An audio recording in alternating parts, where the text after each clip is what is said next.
হরে কৃষ্ণ বন্ধুরা, তোমরা কেমন আছো? আশা করি তোমরা ভালো আছো। তো আমি সুইট পিঙ্কি সকাল সকাল নতুন একটা ভিডিও নিয়ে চলে আসলাম। তো দেখো, এই যে ডুগাগুলি দেখছো, এগুলি কিন্তু আমার বাড়ির ডুগা। যদিও গাছটা আমি লাগাইনি, নিজে নিজে উঠেছে। তো আজকে কিন্তু এই কচি কচি ডুগাগুলি দেখে আমার মন চাইছিল যে একটা মাছ দিয়ে পাতলা ঝোল খাবো। তো তোমাদের দাদাকে বলেছিলাম ছোট মাছ নিয়ে আসতে। আর দেখো, আমি ডুগা আর আলু সুন্দর করে কেটে নিয়েছি। তার মধ্যে আমার মাছটাও কিন্তু সুন্দর করে কেটে নিয়েছিলাম। তো এখন আমি মাছের ঝোলটা রান্না করব একদম আমার মন মতো করে। তো দেখো, মাছটি আমি ভেজে নিয়েছি। তো তোমরা জানি ভাবছো যে দিদি আজকে এরকম করে কথা বলছে কেন। তো সত্যি বলতে মাঝে মধ্যে আমার এরকম করে কথা বলতে খুব ভালো লাগে। তো আমি তাই আজকে ভয়েসটা এরকম করেই দিচ্ছি। জানি ভালো করে বলতে পারি না, তাও চেষ্টা করি আর কি। তো দেখো, আমি মাছগুলি ভাজা আর আলুটাও ভেজে নিয়েছি, মাছগুলিও ভেজে নিয়েছি। তো এখন আমি কালো জিরে দিয়ে দেবো। তো তোমরা কারা কারা আমার মতন এরকম পাতলা ঝোল খেতে পছন্দ করো? মানে এই গরমের সিজনটা যখন আসে না, তখন আমার পাতলা ঝোলটা খেতে খুব ভালো লাগে। তো দেখো, আমি মশলাটা অ্যাড করে দিয়েছিলাম। আর মশলাতে ছিল আদা, জিরা, ধনিয়া, কাঁচা লঙ্কা। আর অ্যাড করছি এখন হলুদ, পরিমাণ মতো লবণ। তো মশলাটা আমি সুন্দর করে ভেজে নেব।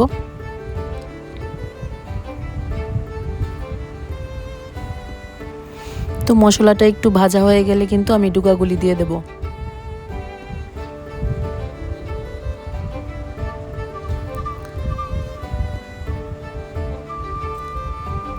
আর আমার কিন্তু রান্না করতে ভীষণ পছন্দ, মানে আমার খুব ভালো লাগে রান্না করতে।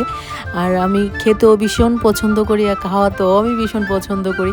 তো রান্নার কাজটা আমার সংসারের কাজের মধ্যে রান্নার কাজটা মানে ভীষণ ভালো লাগে। রান্না করতে আমার খুবই ভালো লাগে।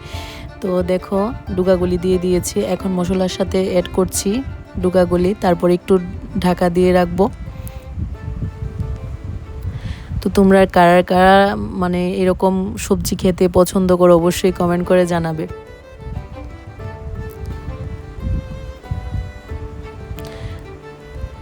তো দেখো, ডুগাগুলি অনেকটাই সিদ্ধ হয়ে গেছিলো। তো এখন আমি এর সাথে আলু অ্যাড করব। আর আলুগুলি তো আমি আগেই ভেজে রেখেছিলাম।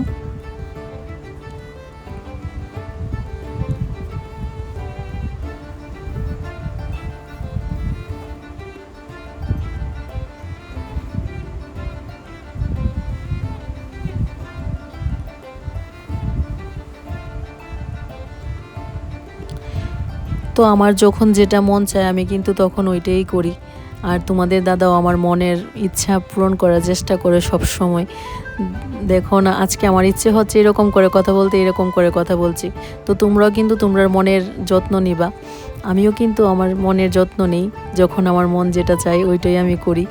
মানে নিজের মনের খেয়াল রাখি, নিজের খেয়াল রাখি। তোমরাও কিন্তু তোমাদের খেয়াল রাখবে, নিজের মনের খেয়াল রাখবে।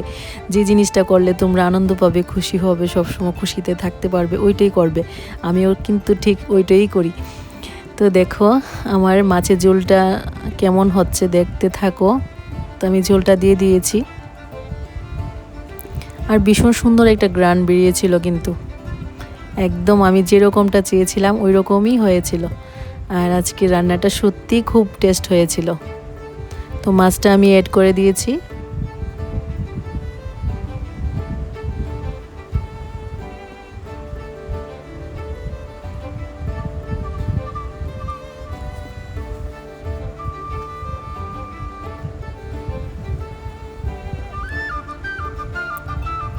তো দেখো, মাছের ঝোলটা অনেকটাই হয়ে গেছে।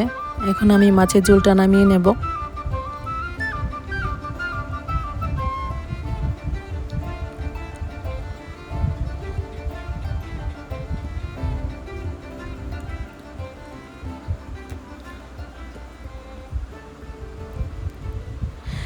তো আশা করি মাছের ঝোলটা দেখে তোমরা বুঝতেই পারছো কেমন হবে। সত্যি আজকে মাছের ঝোলটা খুব টেস্ট হয়েছিল। তো আজকে দুপুরে মেনুতে ছিল পাতা বাটা, কুমড়া পাতার বাটা করেছিলাম। আর পাপিয়া শুটকি পাঠিয়েছিল। আর আর ঝোলটা, পাতলা ঝোলটা তো তোমরা দেখলেই। আর মুসুরি ডাল। তো আজকের খাওয়াটা কিন্তু মানে জমিয়ে খাওয়া দাওয়া করলাম। যদিও বেশি কিছু রান্না করিনি। তো এই থালাটা রেডি করেছিলাম তোমাদের দাদার জন্য। আর তোমাদের দাদা এই আমার রান্নাটা খেয়ে কি বলবে এটা অবশ্যই শুনবে। তো আমার ভিডিওটা আমি আজকে এখানেই শেষ করছি। ভালো থাকবে তোমরা সবাই, নিজের মনের যত্ন নেবে, নিজের খেয়াল রাখবে। তো লাস্ট ভিডিওর জায়গাটাও তোমরা দেখে নিও, তোমাদের দাদা কি কমেন্ট করেছে আমাকে। তো কেমন হয়েছে আজকে? তোমার হাতে দাদা, ওই রাঁধুনি, তুমি যে আমার জীবন সঙ্গী। বাহ বাহ, কি শায়রি।